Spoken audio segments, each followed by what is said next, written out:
Un petit twist sur le dessus, on veut que ça soit quand même bien tendu.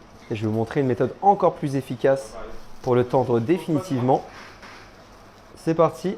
Là, on va venir le mettre au four à 200-220 degrés. C'est très important que ce soit très très chaud, mais on va laisser seulement 20 secondes, entre 10 et 20 secondes. Justement, ce qui va se passer, c'est que la chaleur va venir chauffer un petit peu le film, qui va encapsuler, vraiment épouser les formes de la pêche et avoir justement ce sillon très représentatif.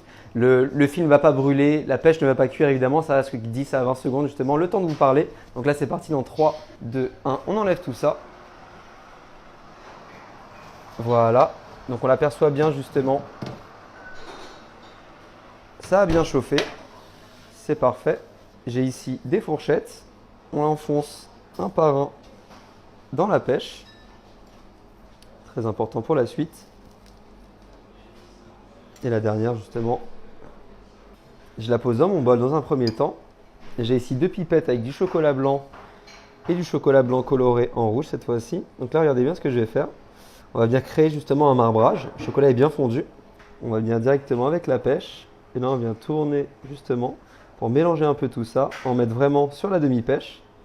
Pas que ça aille partout justement, donc d'où l'importance de bien avoir le film. On a cette belle couleur un peu rosée, très représentatif. Et là, on le met directement dans un bain d'eau froide. Et on attend justement que ça fige. Voilà, donc ça a bien refroidi. On va retirer la fourchette tranquillement. On va enlever le film plastique. On va le récupérer à la main.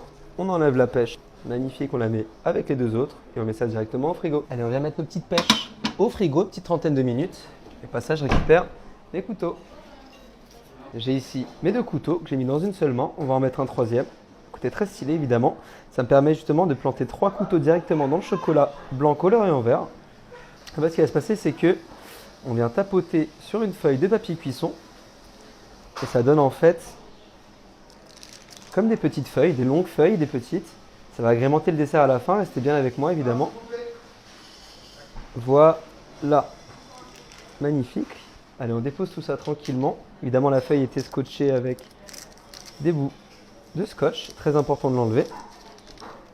Hop, on décolle tout ça. Magnifique. Et j'ai ici un vase. Ça va justement courber les feuilles. On pourra facilement les décoller. Allez, on met ça au frais. Allez, on met ça au frais. Petite trentaine de minutes, le temps que ça fiche tranquillement. Et on peut passer tranquillement à la suite. Voilà, j'ai mes coques en chocolat, mes petites feuilles en chocolat également. J'ai ici une belle compotée de pêche faite maison. Regardez la couleur. Une petite boule de glace. Magnifique. Je vais ajouter un petit peu de crumble à l'intérieur. Ça, c'est pour le goût, pour la texture. Magnifique. Je récupère une petite feuille verte. Ça, c'est pour la couleur. Voilà, magnifique. Ça, tout ça, c'est posé. J'ai ajouté quelques petites feuilles, du crumble, de la pêche. Régalez-vous.